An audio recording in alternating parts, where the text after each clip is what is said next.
அறிவும் திறமையும் கொண்டு படிப்படியாக வளர்ந்து தனக்கான இடத்தை பிடிக்க முயற்சி செய்யும் ஒவ்வொரு மனிதர்களும் மண்ணால் செய்யப்பட்ட பொம்மைகளை நவராத்திரி பொம்மைகளாக மற்றவர்கள் வழிபடும் உயரிய நிலையில் இருக்க ஆசைப்பட்டாலும் சுதந்திரமாக சாய்ந்தாடும் பொம்மையாக வாழாவிட்டாலும் அடுத்தவர் கையில் கொட்டுப்படும் தலையாட்டி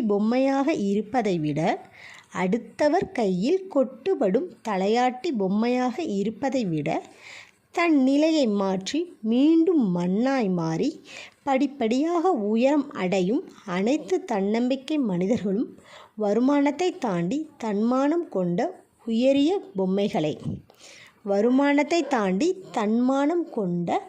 உயரிய பொம்மைகளை அனைத்து பொம்மைகளுக்கும் வாழ்த்துக்கள்.